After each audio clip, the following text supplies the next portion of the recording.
December 13వ తేదీ exam రాసినారు. Hall ticket వచ్చింది. Exam రాసినారు. Exam రాసిన తర్వాత రిజల్ట్స్ వచ్చినాయి. మెరిట్ లోన ఫస్ట్ ర్యాంక్ లో మా పిల్లలు సెలెక్ట్ అయినారు. సెలెక్ట్ అయిందని నవోదయ స్కూల్ నుంచి మాకు ఇన్ఫర్మేషన్ వచ్చింది.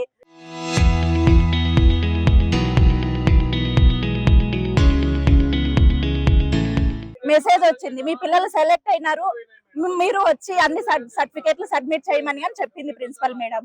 అన్ని సర్టిఫికేట్లు సబ్మిట్ చేసినాము. అన్ని సర్టిఫికేట్లు సబ్మిట్ చేసినాము. టీసీ ఒక్కటే బ్యాలెన్స్ ఉండింది. మెడికల్ టెస్ట్లు అన్ని చేపించినాము. అన్ని సంతకాలు చేపించినాము. అన్ని పర్ఫెక్ట్ అయిపోయినాయి. కానీ అంతా అయిపోయిన తర్వాత ఫోన్లో పెట్టినామని చెప్తున్నారు. ఎందువల్ల? విద్యాసంఘ నాయకులు వచ్చి గొడవ చేయడం వల్ల. వాళ్ళకి ఏం గొడవలు జరిగినాయో మాకు తెలియదు.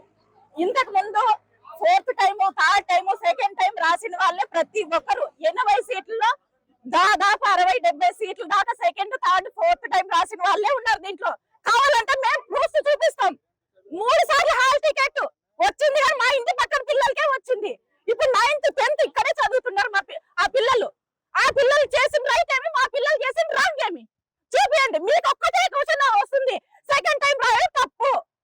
అదొక్కటే కదా మేము అడిగిన క్వశ్చన్లు చెప్పండి. మీరు ఇన్ని సంవత్సరాలు స్టూడెంట్ నాయకులు, ప్రిన్సిపల్ మేడము ఇన్ని సంవత్సరాలు తెలియదా? గత 20 సంవత్సరాల నుంచి జరుగుతూనే ఉంది.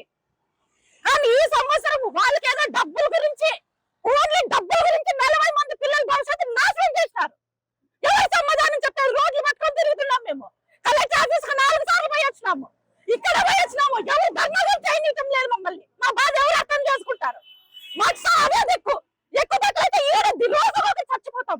అది ప్రిన్సిపల్ బాధ్యత. ఇది మాత్రం ఖచ్చితంగా చేస్తాం మేము. స్టూడెంట్ నాయకుల వల్ల వాళ్ళకి ఎవరో విలేకరు పిల్లలు ఉన్నారంట. వాళ్ళ పిల్లలకి సీట్ రాలేని కారణంతో వీళ్ళ దగ్గర కలిసి ఏం జరిగినాయో తెలియదు. వాళ్ళ మధ్యన ఏ లావాదేవీలు జరిగినాయో మాకు తెలియదు. కానీ వచ్చిన తర్వాత ముందే చెప్పొచ్చు కదా, మీ పిల్లలకి సీట్ రాలేదు అని. అన్ని సబ్మిట్ చేసి ఓన్లీ టీసీ 2 రోజులే, 21వ తేదీ 23 సబ్మిట్ చేయాలి మేము టీసీ. అంత లోపల ఇష్యూ చేసుకొని కూర్చున్నారు. వాళ్ళు ఏదో ఒక్కరిద్దరు పిల్లల భవిష్యత్తు కోసం ఇంతమంది పిల్లల భవిష్యత్తు నాశనం చేస్తారా? ఆ ఒక్కరి కోసమే మా పిల్లలకి మేము సీట్లు వదులుకోము. మా పిల్లల సీట్లు మాకు ఖచ్చితంగా కావాలి. ఇక్కడే రోజు ఇక్కడే ధర్నా చేసి వేసేస్తాం. మా పిల్లలకైతే న్యాయం జరగాల్సిందే. మేమైతే ఒప్పుకోము. సీట్ రాదు అంటే మేము ఒప్పుకోము. చూసుకోండి. సిబిఎస్ బోర్డుకి చెప్తున్నాను, విక్టరీ వాళ్ళు, కోచింగ్ సెంటర్ వాళ్ళంతా ఫ్రాడ్ పనులు చేస్తున్నారు. మాకు సంబంధం లేదు. వాళ్ళు ఎవరో మాకు సంబంధం లేదు. సబ్మిట్ చేసినారు, మాకు సీట్లు వచ్చినాయని ఢిల్లీ నుంచి వచ్చినాయి. మాకు ఇక్కడ నుంచి రాలేదు, ఢిల్లీ నుంచి వచ్చినాయి మాకు సీట్లు. అక్కడ నుంచి వచ్చిందాన్ని ఇక్కడ ఎందుకు హోల్డ్లో పెట్టి రిజెక్ట్ చేసే హక్కు ఎవరు ఇచ్చినారు వీళ్ళకి చెప్పండి. ఒకరి నుంచి ఇంతమంది పిల్లల భవిష్యత్తు నాశనమా? చెప్పండి, మీరే చెప్పండి. ఏది న్యాయమో? లేని పిల్లలు, కూలిపోయే పిల్లలు, బతుకు తెరుగుపోయే పిల్లలు ఉన్నారు దీంట్లో. వాళ్ళ బాధ ఎవరు? బెంగళూరుకు పోయినారు. బెంగళూరుకు పోయి బతికి పిల్లల్ని ఇడిసి పిల్లల భవిష్యత్తు కోసం అక్కడ ఇక్కడ అప్పులు చేసి ఎంత బాధ ఉంటుందో మాకు తెలుసు. ఒక్క నెల అయింది సార్ మేము పనులు బట్టి ఎవరు రెస్పాండ్ కావటం లేదు. వీళ్ళు ఏం మాట్లాడుకుంటారో మాకు తెలియదు.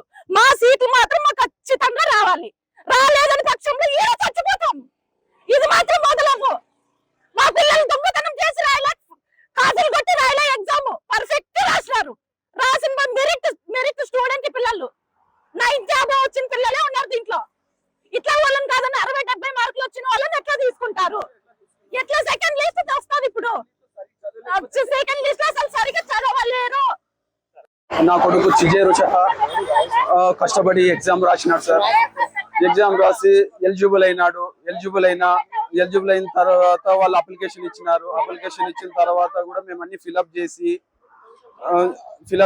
మెడికల్ సర్టిఫికేట్లు అన్ని తీసుకొచ్చాం సార్. అన్ని తీసుకొచ్చి స్కూల్లో అడ్మిట్ చేసినాము. ఒక 1 వీక్ తర్వాత మేము అనౌన్స్మెంట్ చేస్తామని చెప్పేసి 1 వీక్ తర్వాత రిజెక్ట్ చేసినారు సార్. మా పిల్లలు కష్టపడి చదివారు, అయినా కూడా మా పిల్లలకి న్యాయం జరగటం లేదు. ఇది నారా లోకేష్ సార్ దృష్టికి తీసుకువెళ్ళి మా పిల్లలకు న్యాయం చేయవలసిందిగా కోరడమైనది. విక్టరీ కోచింగ్ సెంటర్ లో కోచింగ్ తీసుకున్నారు సార్. గతంలో తీసుకున్నారు, ఇప్పుడు గతంలో వేరే పిల్లలు తీసుకున్నారు, ఇప్పుడు కూడా తీసుకుంటున్నారు. ఏదో ప్రిన్సిపల్ మేడం కి విక్టరీ కోచింగ్ సెంటర్ వాళ్ళకి ఏదో కొద్దిగా లావాదేవీలు ఉన్నాయని అంటున్నారు. అది ఎంతవరకు నిజం మనకైతే తెలియదు. ఇంతకు ముందు కామ్ గానే కొనసాగింది. ఈ మధ్యన ఏదో లావాదేవీల్లో నుంచి ఇది ఎంత ఫ్లడ్ అయ్యి ఇదంతా అల్లరి జరిగింది. మీ అబ్బాయి ఎలిజిబుల్ అయినాడని నవోదయ స్కూల్ వాళ్ళే ఫోన్ చేసి మెసేజ్ పెట్టినారు సార్.